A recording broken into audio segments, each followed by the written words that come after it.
uma dieta em que tem um bom consumo de carne e um consumo muito, muito, muito pequeno de carboidratos, é uma dieta que comprovadamente é capaz de melhorar e muitas vezes melhorar de forma significativa qualquer doença psiquiátrica. Sejam bem-vindos ao Bate-Papo Carnívoro. Aqui o assunto é carne, saúde e sustentabilidade. Sejam muito bem-vindos e hoje teremos um episódio repleto de informações e descobertas com mais um convidado especial. Dr. Regis Chachamovich, médico psiquiatra, especialista em psicoterapia psicanalítica, especialista em terapia cetogênica e em saúde mental, com formação em nutrição cetogênica nos Estados Unidos. Meu nome é Regis Chachamovich, eu sou médico psiquiatra e psicoterapeuta. A minha formação eu fiz toda em Porto Alegre, né? Fiz a faculdade lá na Universidade Federal, fiz a residência em psiquiatria lá também, no Hospital de Clínicas. Fiz em seguida a minha formação em psicanálise lá também, e fui praticar a psiquiatria e a psicanálise, né, durante um bom tempo lá. Hoje eu moro em Florianópolis, eu vim para cá em 2010, e durante o meu período inicial da carreira, eu tinha um consultório de psicanálise, que era a minha menina dos olhos, assim, meu sonho era ser só psicanalista, e praticava a psiquiatria muito mais por necessidade do que por propriamente gostar da prática, né? Porque com o tempo o que foi me frustrando de certa forma era um número enorme de situações em que as coisas não corriam como eu gostaria que elas corressem e obviamente como os pacientes gostariam que elas corressem também, né? Com pouca melhora, ou com melhora que não se sustentava, com a qualidade de vida que não ficava boa, e isso, sim, durou alguns anos, né? A psiquiatria metabólica, ela entrou na minha vida por uma via, assim, muito do acaso, coincidências ou não, aí cada um vai decidir se são coincidências ou não, mas nada planejado, né? Certamente nada planejado. E foi através da minha vida pessoal, não teve nada a ver com a minha profissão nesse momento. Já era casado nessa época, isso foi em 2014. E a minha esposa tinha um diagnóstico desde a adolescência de ovários policísticos. Tomava o anticoncepcional como tratamento entre aspas, para esse quadro, né? Controlava os sintomas, ou pelo menos alguns dos sintomas com isso. Até que em 2014 a gente resolveu que a gente ia começar a tentar engravidar. E aí começam alguns acontecimentos interessantes. O primeiro é que ela vai consultar com um endocrinologista aqui de Florianópolis, que é um excelente endocrinologista, que faz a conduta padrão, prescreve para ela metformina, que na época eu sabia que era um remédio que se usava para o diabetes, era o que eu sabia sobre essa medicação. E ela, recomendação do médico, ela tomou, e eu digo que por sorte ela teve uma série de efeitos colaterais e não conseguiu tomar o remédio, ela não tolerou. E aí ela então parou de tomar. E a formação dela é nutricionista, hoje ela é artesã, ela trocou de profissão, mas nessa época ela era nutricionista ainda. E aí então ela foi pesquisar por conta, ela estava viajando, acho que ela estava na casa dos pais dela, em outra cidade, e aí, um dia de noite, eu me lembro exatamente da cena, assim, eu estou sentado na sala, daqui a pouco a gente está conversando acho que era Skype na época, não sei, e aí ela me disse bem assim, olha, estou pesquisando aqui na internet, enfim, e amanhã eu vou começar uma dieta low carb. Estou convencida, se tu quiser fazer junto vai ser ótimo, se tu não quiser, ainda assim eu vou fazer. E eu nunca tinha ouvido aquilo, né? Na minha formação em medicina, depois em psiquiatria, no meu trabalho, nas pesquisas que eu fazia da minha área, eu nunca tinha ouvido o termo dieta low carb, uma coisa completamente nova, isso era 2014. E eu disse para ela, a minha reação foi a reação que eu imagino que qualquer pessoa sensata teria. Eu disse para ela, não, peraí, como assim? Da onde tu tirou isso? Né? Onde é que surgiu? A gente nunca tinha falado sobre isso, agora tu me vem com essa? E ela me disse a segunda coisa que foi pior que a primeira, que ela me disse, não, eu estou pesquisando aqui no blog de um urologista, tudo sobre low carb. E aí eu pensei, mas eu acho que tu está enlouquecendo, porque eu pensei comigo, bom, essa pessoa eu conheço, eu sei quem ela é, eu sei como é que ela pensa. Como assim um blog de um urologista falando sobre dieta e ovário policístico, o que tem a ver uma coisa com outra? E aí ela me explicou que na época era o blog que o Dr. Souto já fazia, havia alguns anos já, mas ela estava tão convencida que a gente desligou a ligação e eu pensei, bom, tem aqui duas opções, né? Ou eu deixo ela fazer e esqueço e deixo para lá, ou eu vou pesquisar isso, vou tentar entender o que é isso, né? E por sorte foi o que eu decidi fazer, comecei a pesquisar e entrei no tal do blog, depois fui ver as referências e comecei a descobrir um mundo de coisas que para minha surpresa eram coisas que estavam todas muito bem estabelecidas, em pesquisas sérias, bem feitas, bem desenhadas, quer dizer, não era uma medicina alternativa que alguém lá estava dizendo, o método do fulano para tratar, não era, eram tudo coisas sérias. E eu decidi então que eu ia fazer junto com ela, e a gente começou a fazer uma dieta low carb na época. A gente pesquisou, a gente até consultou com a nutricionista, a gente não gostou muito, no fim a gente foi fazer as nossas pesquisas, a gente formulou uma dieta, já que ela era da área, e começou a fazer. E, bom, ela ficava meses sem menstruar e passou a menstruar regularmente. Em 5 meses ela estava grávida. Eu tinha uma dificuldade enorme de perder peso. Na época eu não sabia, hoje eu entendo que eu tinha um quadro de resistência insulínica já bem estabelecido. E devia estar nessa época com meus 83, coisas assim. Bom, comecei a fazer a dieta, eu fui para 73 com uma facilidade que eu fiquei impressionado. Era uma perda de peso fácil, era uma coisa assim... Bom, aquilo me fascinou. E eu comecei a querer estudar aquilo cada vez mais. Eu estava num estágio tão entusiasmado com isso que eu botei na minha cabeça que eu ia começar a tentar tratar o diabetes. Eu então passar a fazer tratamento para diabetes. Eu fiz um curso que é de formação em tratamento de diabetes com dieta, depois fiz outros cursos nessa área, então eu fiz uma formação para isso. E comecei a anunciar então que eu poderia tratar o diabetes. Obviamente ninguém aparecia, e seria uma loucura se alguém aparecesse, porque quem queria tratar diabetes com um psiquiatra? É uma coisa que hoje eu entendo que era só a maneira que eu estava tentando incorporar isso de alguma forma na minha prática. Isso durou mais alguns anos, eu sempre estudando esse tema. Até que um dia, isso deve ter sido 2018, eu nunca lembro se foi 2018 ou 2019, eu estava no YouTube, porque eu sempre gostei muito de pesquisar palestras e vídeos no YouTube para estudar, e aí apareceu nas sugestões para mim a palestra de uma psiquiatra, que eu nunca tinha ouvido falar, chamada Georgia Ede, que hoje, né, quem é do mundo da low carb, cetogênica, carnívora conhece, e era uma palestra dela explicando como é que ela usava a dieta cetogênica, e não era low carb, era cetogênica, no tratamento psiquiátrico dos seus pacientes. Obviamente eu não tinha ideia que aquilo existia. Mesmo estudando low carb já há 3, 4, 5 anos, eu nunca tinha ouvido falar dessa parte. Então, quando eu vi aquilo, aí sim, aí eu entendi aonde estava o meu interesse. Né? Aí eu comecei a estudar e pesquisar tudo que eu encontrei sobre aquele tema. Aí eu fui fazer cursos nessa área, formações nessa área, que era uma coisa complicada, porque todas as formações são, primeiro, fora do Brasil, não tem nada aqui, e eram todas meio picadas, não existia um curso sobre isso montado. Mas eu fui procurando, estudando, lendo artigos, enfim. Entrei em contato com alguns psiquiatras de fora que já faziam isso, que me responderam, e eu pude então trocar ideias.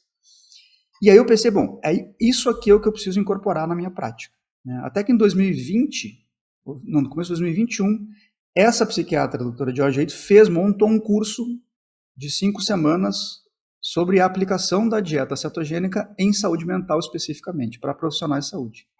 E aí eu fiz essa formação com ela, fiz esse curso com ela, e a partir dali, já um pouco antes eu comecei a aplicar em alguns pacientes, mas a partir dali, começo de 2020 para 2021 foi quando eu incorporei isso, e isso foi passando a ser, aos poucos, a base da minha prática. Hoje, 90% do que eu faço no consultório é aplicar isso que hoje a gente dá o nome de psiquiatria metabólica nos meus pacientes. Né? Basicamente, o que eu faço é aplicar a psiquiatria metabólica.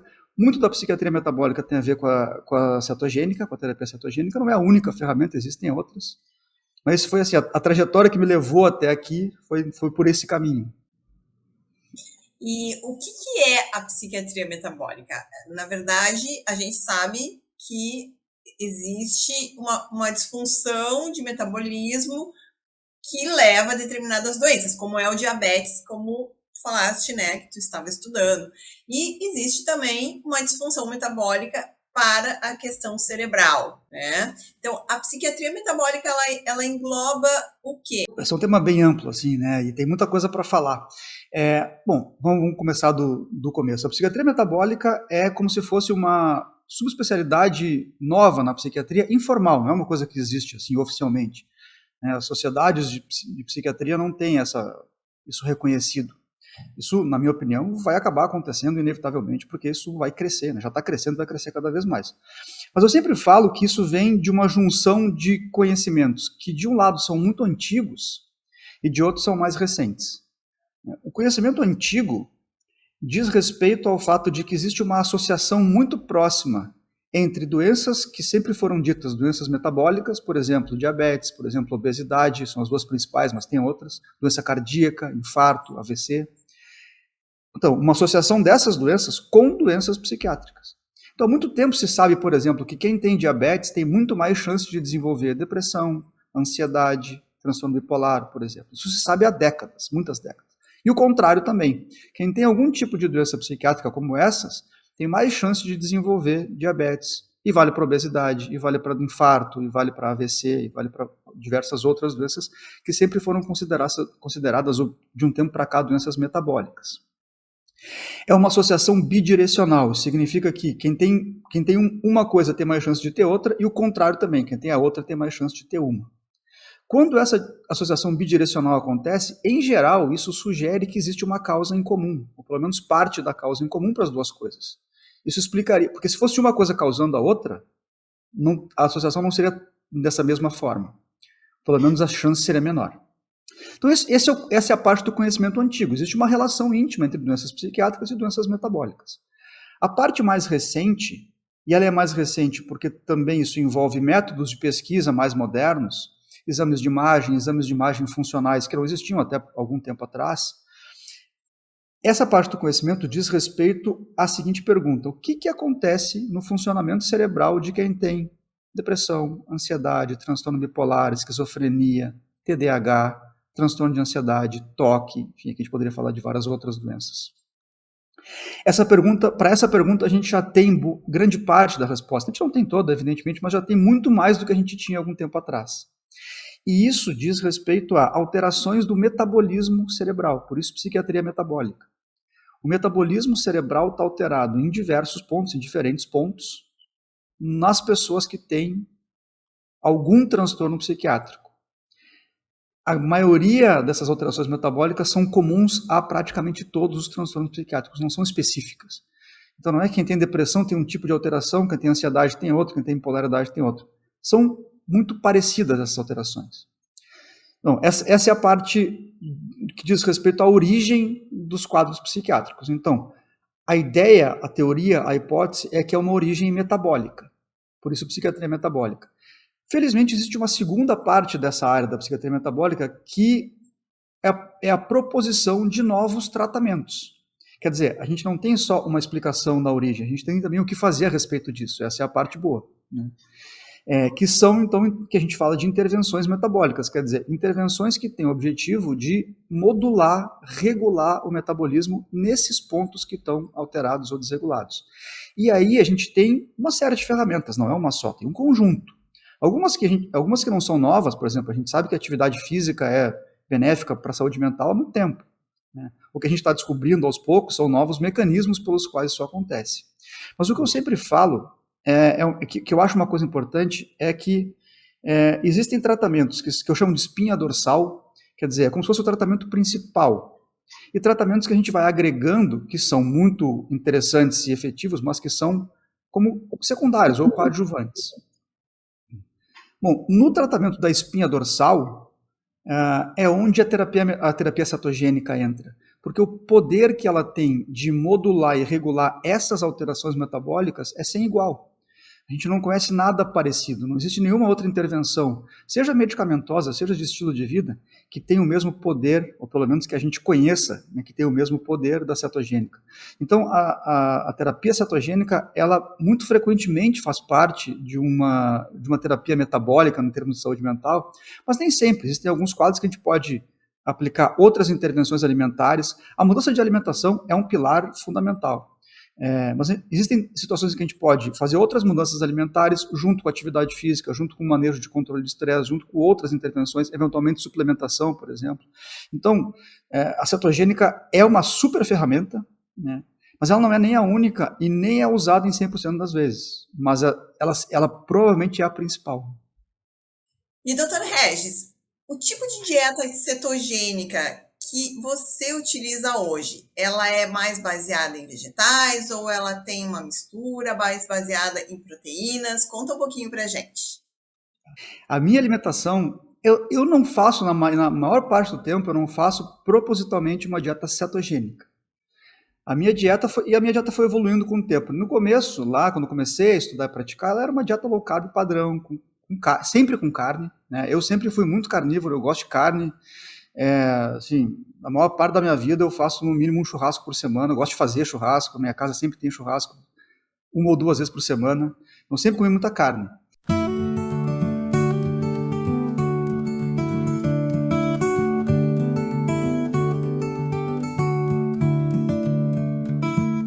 No começo eu comia muitos vegetais, comia variedade, isso tinha sempre muito. Eu fui evoluindo com o tempo, até por uma questão de praticidade, de dia a dia e de gosto, né? E de estudo também, por entender que essa variedade e quantidade de vegetais não era tão necessário quanto a gente se acostumou a ouvir. Então eu fui cada vez a proporção de carne na minha dieta foi cada vez aumentando mais. A minha dieta hoje em dia ela é uma dieta com muito pouco carboidrato, né? Assim, isso já é, né, há bastante tempo. Com muita carne eu devo comer, eu não faço uma medida, mas eu chuto que 80% da minha dieta deve ser carne. Muitas vezes, por questão de praticidade e gosto, a minha refeição é só carne, ou carne e ovo, né? Isso é comum, especialmente à noite, quando eu chego em casa, né, sem muita paciência para cozinhar. Um hambúrguer congelado, uma almôndega congelada junto com ovo frito, um resto de carne que sobrou do almoço, é muito comum. Eu tenho períodos que eu entro em cetose, que eu saio de cetose, eu não fico medindo. Eu fiz uma experimentação recente. Eu comprei algum tempo atrás um medidor contínuo de cetonas, que já foi lançado há algum tempo. Infelizmente ainda é muito caro para nós. Mas eu tinha comprado lá do lançamento e resolvi testar. Então eu fiz um período de dieta cetogênica com experimentações de alimentos para atingir um nível de cetose mais alto mesmo. Foi o único período que eu fiz uma dieta cetogênica proposital. A minha dieta é basicamente com baixo carboidrato, com alimentos pouco processados ou não processados e com bastante carne. Então eu vou aproveitar e fazer a nossa primeira pergunta, Dr. Regis. Você considera a carne um superalimento para a espécie humana? Eu acho uma pergunta super interessante, importante e difícil, porque ela dá margem à polêmica. Eu, pessoalmente, não acho que ela nem deveria ser polêmica, mas ela acaba dando margem à polêmica, né? Mas eu, às vezes, falo brincando o seguinte, eu não acho que exista um superalimento no sentido que a gente, às vezes, fala, tal alimento vai fazer um efeito super diferente dos outros. Eu falo, não existe. Mas se existir um superalimento, é a carne. Porque nada tem a composição, as quantidades de elementos essenciais para a nossa alimentação como a carne. E para mim, assim, eu gosto muito de uma frase da Georgia Ida, essa psiquiatra que eu falei antes, que ela fala o seguinte: nutricionalmente, eu sou a favor da escolha, da livre escolha. Então, assim, eu acho que cada um tem liberdade para escolher aquilo que quer comer. Eu falo estritamente do ponto de vista de saúde, que é a área em que eu posso falar com um pouco mais de propriedade, né? E aqui eu tenho 2 argumentos que para mim são argumentos fundamentais. Um argumento é histórico, quase ecológico. Quer dizer, toda espécie animal, e a gente é uma espécie animal, vocês concordam comigo que a gente é uma espécie animal, embora por aí a gente escute coisas que são um pouco diferentes, mas a gente é uma espécie animal. Toda espécie animal tem uma alimentação característica, né? Uma alimentação natural para aquela espécie. Isso vale para qualquer espécie. Com a gente não seria diferente, a gente também tem uma alimentação natural. A nossa alimentação natural, ela é, na minha opinião, onívora com grande preferência para carnívora. Onívora na ausência de carne. Então, assim, para mim esse é o argumento que defende a carne quase sem possibilidade de ataque a esse argumento. O outro argumento, que para mim também é definitivo, é o seguinte: bom, por que a natureza iria fazer um alimento completo? Porque a carne é nutricionalmente completo. A carne é completa. Os elementos, proteínas essenciais, gorduras essenciais, micronutrientes, vitaminas, minerais, eles estão lá. Por que a natureza ia fazer um alimento completo se ele fosse fazer mal para a gente? Não vejo nenhum sentido nisso. Seria uma lei da natureza maluca, a contrária a todas as outras leis que são muito bem feitas, evidentemente. Essa seria o contrário. Essa seria um erro da natureza. Não tem sentido, né? Não tem nenhum sentido. Então, assim, eu considero sim a carne um superalimento, porque a ausência dela na alimentação complica as chances de que aquela dieta seja uma dieta saudável. E complica muito as chances de que aquela dieta seja uma dieta terapêutica. Eu vou abrir um parênteses, porque isso é uma coisa que eu tenho pensado muito nos últimos tempos, e tenho começado a falar com algumas pessoas e alguns pacientes. Eu acho que é uma distinção importante para as pessoas entenderem. Porque as pessoas confundem muito, por exemplo, quando eu falo uma dieta cetogênica, ou uma dieta com predominância de carne, a dieta cetogênica, por exemplo, não tem banana, não tem laranja, não tem melancia, isso não entra, né? Batata, por exemplo. Aí alguém vai me perguntar, então quer dizer que banana é um alimento ruim, é um veneno para a saúde? Eu digo, olha, não necessariamente, né? É diferente uma dieta saudável e uma dieta terapêutica. Assim, uma pessoa que não tem nenhuma doença, que não tem resistência insulínica, não tem síndrome metabólica, o seu metabolismo está bem regulado, se ela quiser comer uma banana por dia, provavelmente ela pode. E isso não vai fazer nenhum mal para ela, muito provavelmente. Então, essa é uma dieta que para ela é saudável. Uma pessoa que me procura com um transtorno bipolar grave, com múltiplas internações ao longo da vida, que não melhorou com nenhum remédio e quer fazer uma intervenção alimentar para tratar a sua doença, essa pessoa muito provavelmente não vai poder comer banana. Porque ela precisa de uma dieta terapêutica. A carne faz parte de uma dieta terapêutica. Sem dúvida nenhuma, a carne faz parte de uma dieta terapêutica. E também faz parte de uma dieta saudável, porque se uma dieta é terapêutica, ela é saudável. Outros alimentos não necessariamente fazem parte de uma dieta nem saudável nem terapêutica. Alguns podem fazer, mas eles não necessariamente fazem. Então, esses são vários argumentos que, para mim fazem eu responder sim, eu acho a carne um superalimento. Muito bem. Então, a dieta que vem se apregoando hoje, né, é uma dieta de mais quantidade de vegetais, de diminuição do consumo de carne. Então, eu vou fazer uma outra pergunta aqui. Como a diminuição do consumo de carne e o aumento do consumo de carboidratos impacta na saúde mental? Outra pergunta que é fundamental, né? É importante, assim, e eu acho que a gente pode responder em duas etapas, vamos dizer assim, né? Porque eu acho que tem uma pergunta, né? Porque a pergunta é como essas mudanças impactam. A pergunta anterior é, elas impactam? Quer dizer, comer mais carboidratos e menos carne impacta na saúde mental? Porque, infelizmente, esse é um debate. E todos os dados que a gente tem deixam muito claro que impacta. É difícil ter dúvida quando a gente estuda esse tema, né?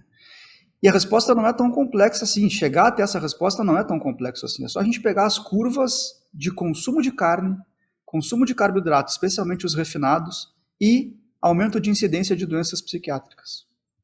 A gente vai ver que nas últimas décadas para cá, especialmente 5, 6 décadas, o consumo de carne diminui, o consumo de carboidratos aumenta, especialmente os refinados, e as doenças psiquiátricas cada vez aumentam mais.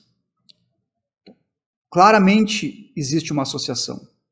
Bom, quando a gente vai para os mecanismos, a gente tem mais respostas que corroboram essa hipótese, né, de que isso de fato impacta.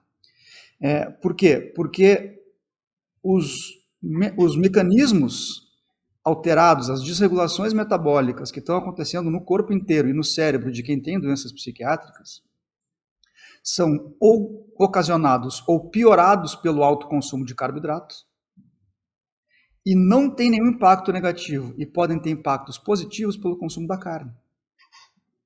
Então, esses são mecanismos muito claros, né? Isso são coisas que é difícil a gente argumentar contra, né? Isso está bem estudado, bem estabelecido na literatura científica séria, né? Bem produzida. Além disso, a gente pode pegar pelo viés contrário. Então, assim, se eu pegar uma pessoa que tem uma doença psiquiátrica séria, né? Vamos considerar um transtorno bipolar, uma depressão grave, esquizofrenia, que é o protótipo da doença psiquiátrica mais séria, e eu aumentar o consumo de carboidratos e diminuir o consumo de carne dessa pessoa, não existe nenhum relato na literatura médica de que essa pessoa vai ter melhora significativa por essa intervenção. Não existe. Então a gente não pode afirmar que aumentar o consumo de carboidrato e diminuir o consumo de carne vai ser benéfico, né? Não tem pesquisa nem relatos de pessoas que tiveram melhoras com isso, não que eu conheça pelo menos. Agora, o contrário existe em abundância, né? Uma dieta em que tem um bom consumo de carne e um consumo muito, muito, muito pequeno de carboidratos é uma dieta que comprovadamente é capaz de melhorar e muitas vezes melhorar de forma significativa qualquer doença psiquiátrica.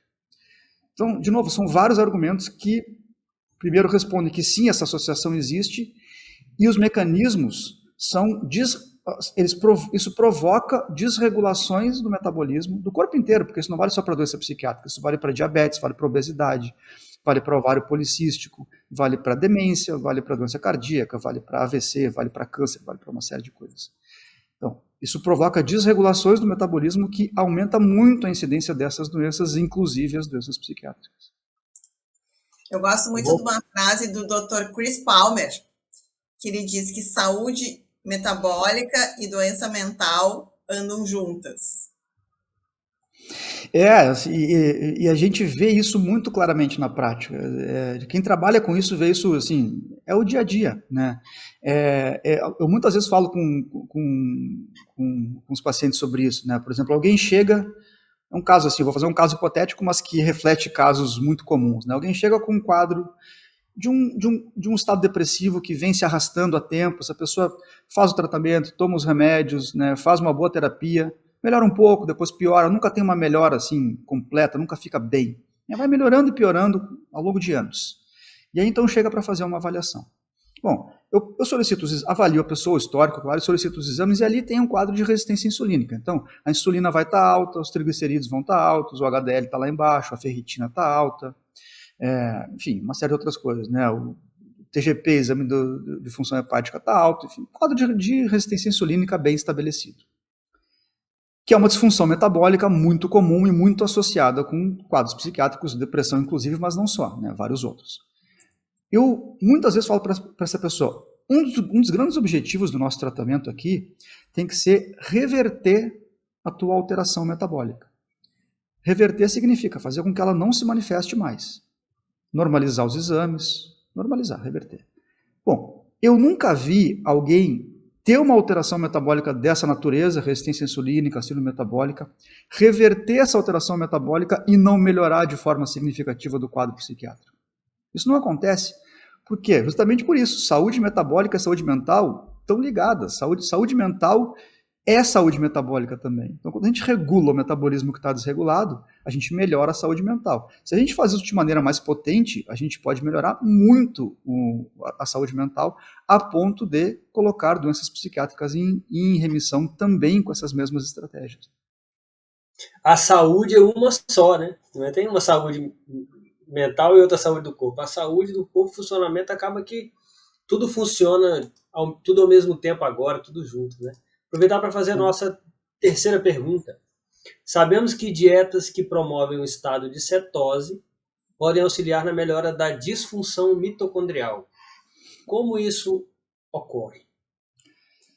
Então, a disfunção mitocondrial é uma das principais fatores que está presente nos quadros de transtornos psiquiátricos e provavelmente em todos eles, né? Em todos os tipos, em todos os diagnósticos e em todos os casos.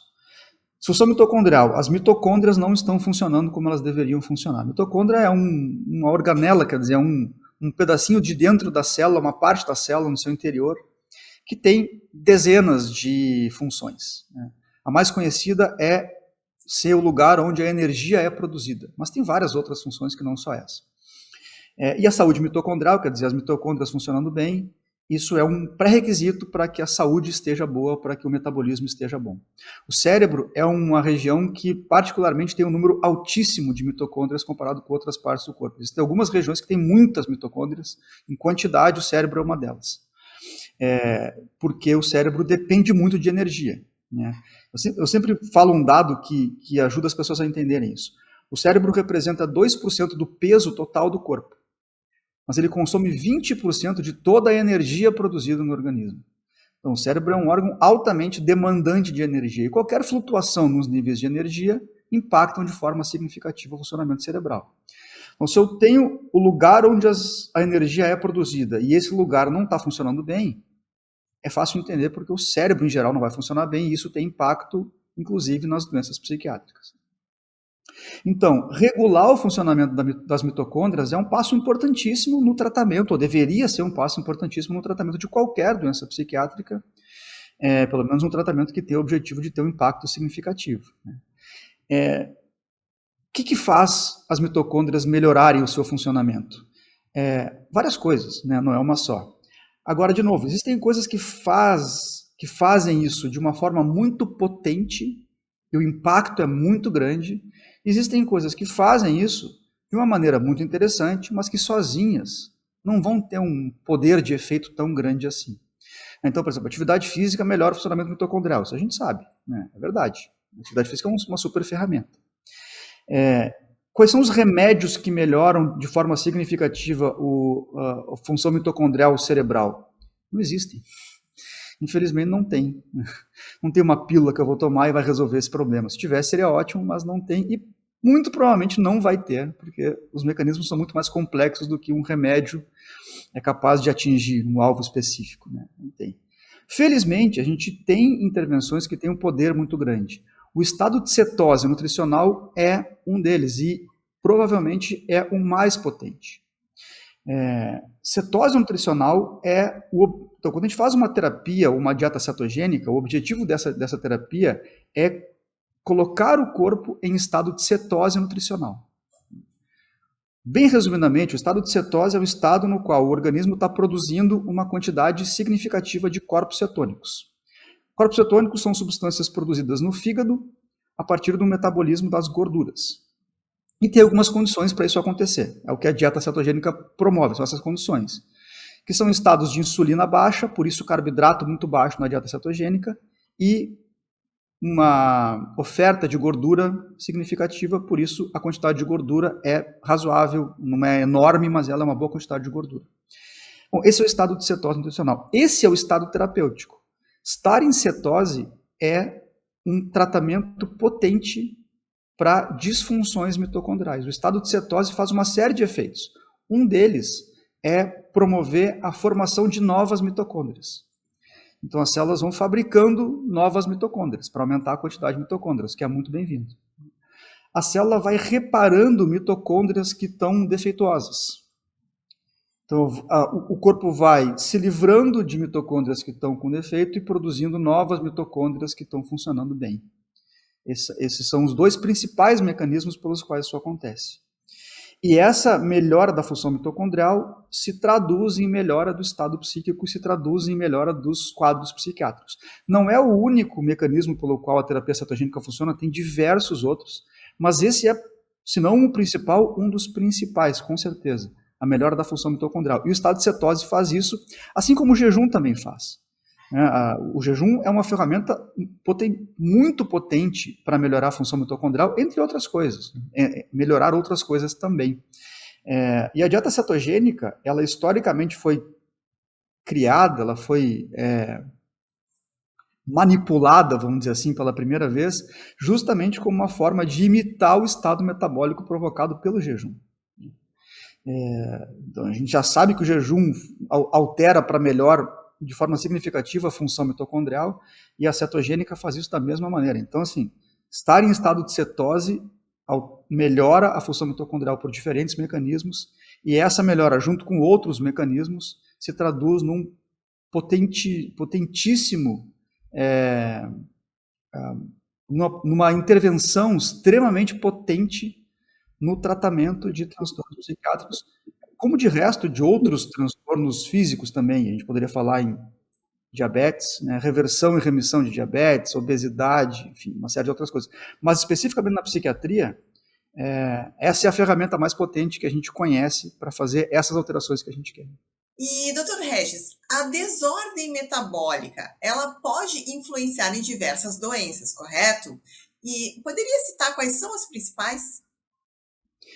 Bom, as principais são, assim, não por coincidência, são justamente as principais doenças que causam mortalidade, que causam morbidade, quer dizer, doenças e suas consequências, e incapacidade, que são doenças cardiovasculares, aí as principais são o infarto e o AVC, o derrame, né? Doenças neurológicas como Alzheimer, doenças psiquiátricas, todas elas, doenças endocrinológicas, obesidade, por exemplo. Bom, aqui está o conjunto das principais doenças que causam problemas para as pessoas, né? Seja mortalidade, seja incapacidade, seja transtornos graves, né?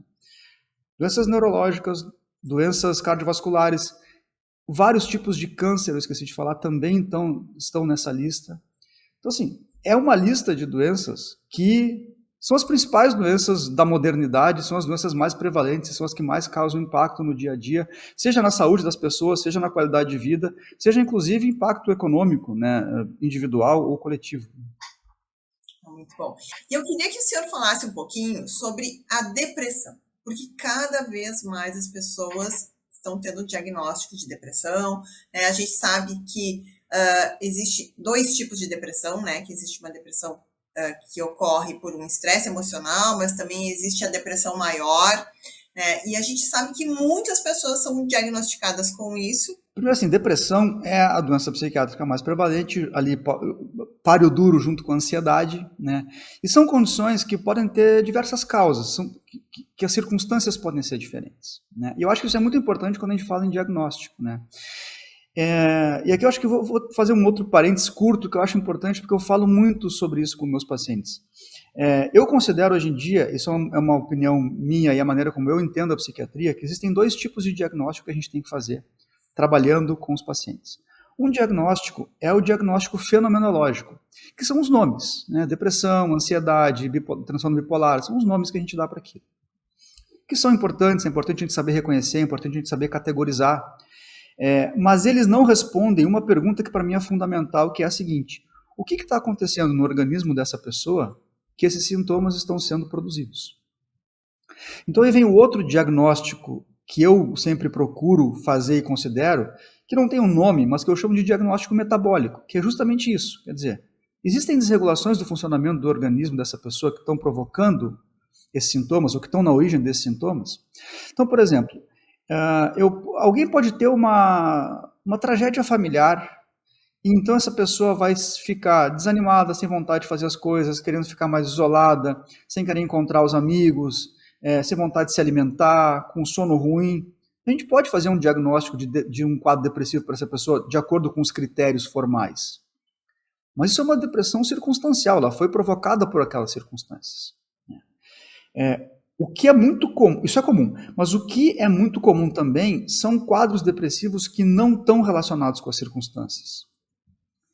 Então é aquela pessoa que saiu de férias, foi para uma praia e não está com vontade de fazer nada. Os sintomas não melhoraram por causa disso. Eles continuam de forma muito parecida.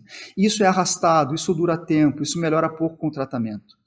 Isso é uma coisa que eu hoje em dia vejo com muita frequência. É muito frequente. Os transtornos refratários, quer dizer, os quadros que não respondem aos tratamentos convencionais, eles infelizmente são uma grande porcentagem das pessoas.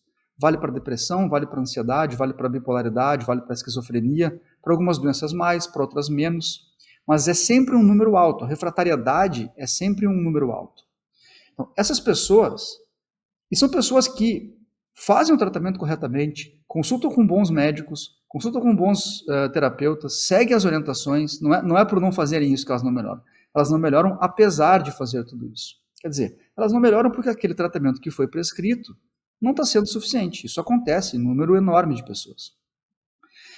Quando eu falo isso, as pessoas se identificam, porque ou sentem isso, ou conhecem alguém que passa por uma situação parecida, porque isso é muito comum. Bom, a gente precisa de alguma coisa para oferecer para essas pessoas em termos de tratamento eficiente. E eu sempre falo que o fato de os tratamentos convencionais não funcionarem não nos autoriza a tentar qualquer coisa. Não é porque o tratamento que ela está fazendo não funcionou, tomei todos os remédios, tentei várias combinações e nada fez eu melhorar de forma significativa. Essa história eu ouço toda semana.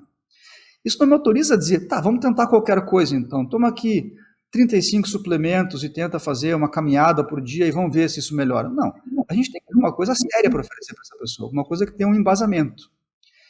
E que de fato se mostre com uma possibilidade de ter um efeito interessante muito alta. Eu não conheço, em toda a minha história na medicina e na psiquiatria, nada que chegue perto da terapia cetogênica em relação a isso.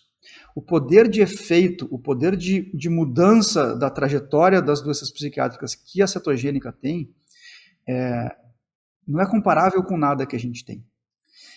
E isso não... Porque uma coisa é eu sempre falo isso, uma coisa é eu ter um tratamento que funciona em quadros leves, por exemplo, onde várias outras coisas poderiam funcionar. É um tratamento útil, mas não tem nada de muito especial naquele tratamento, porque eu poderia fazer aquele como poderia fazer outros, né? Um tratamento tem algo de especial quando ele funciona ou em casos muito graves, ou em casos em que nada mais funcionou. E é exatamente aí que a gente vê a cetogênica funcionar. Ela também funciona para casos leves, ela funciona como primeira opção, ela pode ser feita em todas as situações. Ela não é uma intervenção que só pode ser feita em último caso. Eu não concordo com isso, não vejo assim, e cada vez mais eu trato pessoas que querem começar uma cetogênica como primeira, segunda, terceira opção, não esperam chegar até o final. Mas, nesses casos em que nada funciona, bom, se a gente tem um tratamento que funciona nesses casos, a gente sabe que a gente tem algum tratamento muito potente, e é justamente aí que a cetogênica se destaca, quando nada mais funciona. Eu sempre faço o asterisco de que, eu sempre faço questão de dizer isso, não é mágica, não é uma terapia que funciona para todo mundo, não é uma bala de prata, não funciona em 100% dos casos, porque nenhum tratamento funciona em 100% dos casos. Agora, dito isso, o número de pessoas em que a gente vê na prática a cetogênica funcionar é muito grande. Eu falo que a gente não tem dados sólidos para dizer em quantos % das pessoas a cetogênica funciona. A gente ainda não tem esses dados. Mas quem trabalha com isso sabe que ela pode não funcionar, mas isso não é a regra. Isso é a exceção da regra. Então, assim, quando tu me pergunta se a cetogênica tem um potencial, tem um papel, onde ela entra, eu diria que a cetogênica oferece esperança quando nenhum outro tratamento funcionou. Esperança significa uma possibilidade de que aquilo possa ser efetivo, uma possibilidade que, ao que tudo indica, é uma possibilidade grande.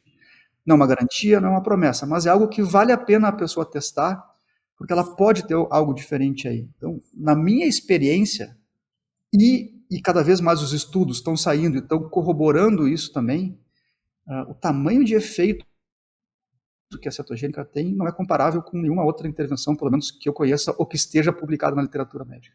Eu queria dar aqui, eu já conheço o trabalho do Dr. Regis há algum tempo, mas dar os parabéns aqui publicamente e reconhecer que é um trabalho fantástico, e na minha família tem várias pessoas que se beneficiariam muito de ouvir um médico falando isso, porque o que acontece é que a gente ouve os médicos falando exatamente ao contrário, infelizmente. A gente ouve muitas pessoas da área da saúde falarem coisas que é angustiante, porque não tem nenhuma base e afasta as pessoas de práticas, de experimentações que poderiam ser muito benéficas para elas. Eu fiz um vídeo recente no meu Instagram, justamente falando disso, assim, muito mexido, porque eu comecei a ver psiquiatras, nutricionistas respondendo perguntas que recebiam, que era assim: bom, o que você acha da cetogênica no tratamento de transtornos psiquiátricos? E as respostas eram: eu acho uma irresponsabilidade, eu acho algo que não tem nenhum fundamento, eu acho... E aí eu comecei a me dar conta que aquelas pessoas não estudam cetogênica, não trabalham com cetogênica, não sabem o que é cetogênica. E aí eu me dei conta do seguinte: como é que uma pessoa que não estuda um tema vai dar uma opinião sobre um tema? A opinião daquela pessoa, ela pode dar a opinião que ela quiser, mas a opinião dela deveria ter pouco valor. Eu sei que as pessoas estão expostas a isso nas redes sociais, no YouTube, no Instagram, todo o tempo, né? Pessoas respondendo perguntas. E aí eu fiz um vídeo para falar justamente disso. A opinião, ela tem que vir depois do conhecimento e não antes. A minha opinião sobre um tema só vale se eu tiver conhecimento sobre aquele tema. Eu até brinquei no vídeo dizendo: olha, se alguém me perguntar a minha opinião sobre hipismo, a minha opinião não importa sobre hipismo, eu não conheço hipismo, não interessa o que eu tenha a falar sobre hipismo. Da mesma forma, quem não sabe o que é cetogênica, quem não estuda, quem não conhece a literatura sobre isso, quem não pratica isso, a opinião dessa pessoa não deveria importar. Agora, é claro que as pessoas, o público em geral, fica no meio do fogo cruzado, né? Porque é difícil para a pessoa também diferenciar, porque ela está vendo um profissional que ela considera um profissional sério, e que muitas vezes é um profissional sério nas áreas em que ele estuda. Mas eu acho importante a gente ter espaço em que a gente fala sobre isso, justamente porque é o conhecimento que as pessoas precisam ter. Eu falo assim, né? Existem dois grupos de pessoas em relação a isso. Existem pessoas que têm algum tipo de transtorno psiquiátrico, estão lutando contra isso, tentando tratamento e não estão melhores. E se ouvissem um profissional de saúde falar, por exemplo, como eu estou falando sobre a cetogênica, ainda assim não fariam nada. Não mudariam a alimentação, não fariam nada. E está tudo bem, essa pessoa tem o direito de fazer, ela tem a escolha dela, não tem nenhum problema nisso. Agora tem um outro grupo de pessoas que eu vejo cada vez mais, que é um grupo grande, que são pessoas que estão fazendo o tratamento psiquiátrico bem feito, bem orientado, estão seguindo todas as orientações e não estão melhorando há anos. E se soubessem isso que a gente está conversando, fariam. E se fizessem, melhorariam. Essas pessoas precisam ouvir o que a gente está falando. Porque se elas não ouvirem, elas não vão saber que isso existe. Eu perdi as contas de quantas vezes eu ouvi no meu consultório as pessoas dizendo: por que eu já passei com 8 psiquiatras, por que ninguém nunca me disse isso? A minha resposta é: porque eles não conhecem, não porque não são bons profissionais, são bons profissionais, porque não tem esse conhecimento. Infelizmente não tem, porque esse é um conhecimento que a pessoa precisa ir atrás para ter. Ela não recebe esse conhecimento na formação, na residência, na especialização. Mas essa é uma fala que angustia, porque tem um número enorme de pessoas que poderiam se beneficiar disso. E se beneficiar não significa ter uma melhora adicional pequena. Significa muitas vezes melhorar como nunca melhorou antes. Até reverter, né?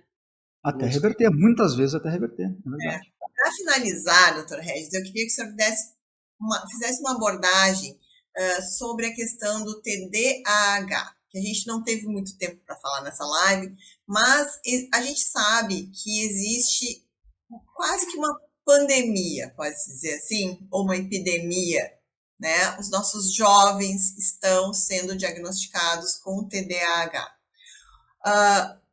Qual seria a sua dica para essa juventude, né, para tentar minimizar um pouco esses efeitos? De fato, assim, o TDAH está cada vez mais diagnosticado, né, as pessoas mais jovens, então, mais ainda. E é uma situação, assim, muitas vezes complexa para a gente saber exatamente o que fazer, né? As pessoas acabam usando muitas medicações.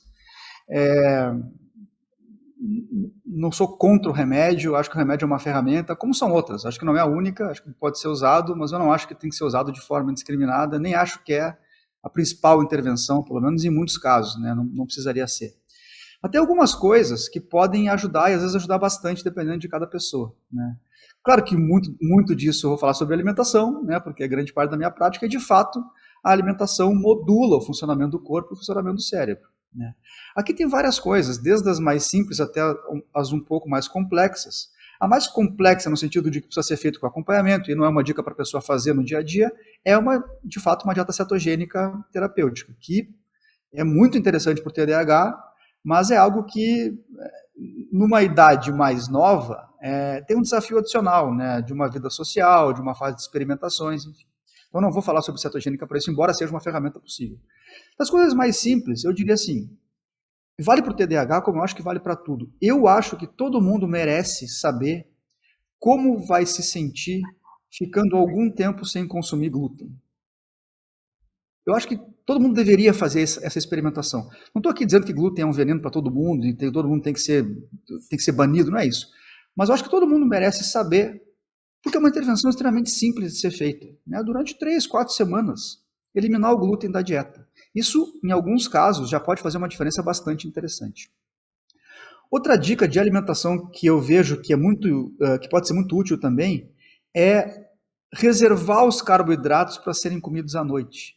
Fazer um dia livre de carboidratos. Como se fosse um dia cetogênico. Não é uma dieta cetogênica, mas é um dia livre de carboidratos. Muito no sentido de evitar as flutuações dos níveis de glicose ao longo do dia. Porque essas flutuações no nível de glicose impactam muito o nosso estado cognitivo. Atenção, concentração, memória, capacidade de manter o foco, que é justamente uma das coisas principais que está prejudicado no TDAH. Então, fazer uma alimentação basicamente de origem animal, poucos vegetais de baixo amido, se a pessoa quiser, folhas, alguns legumes, enfim, e deixar os carboidratos da sua alimentação, de preferência os carboidratos naturais, à noite.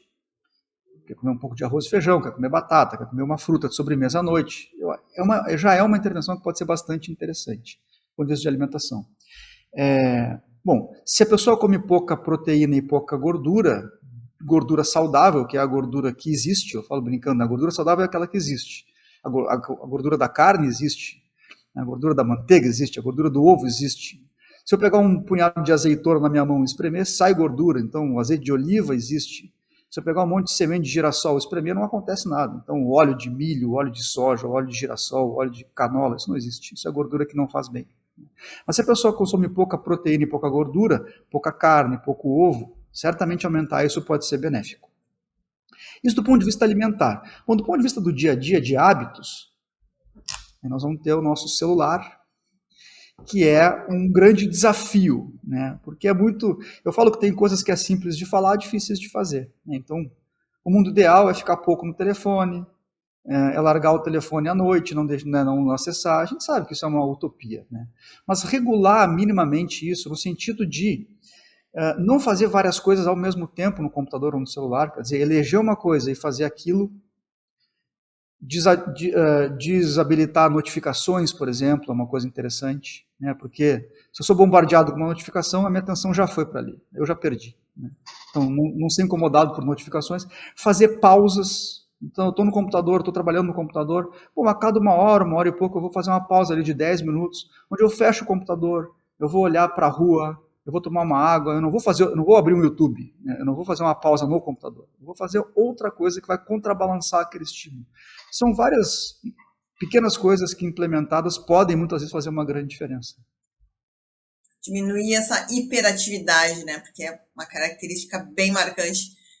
Eu tenho isso próximo de mim e a gente vê que as pessoas sempre estão fazendo 1000 atividades ao mesmo tempo, né? No telefone, assistindo televisão e no computador ao mesmo tempo.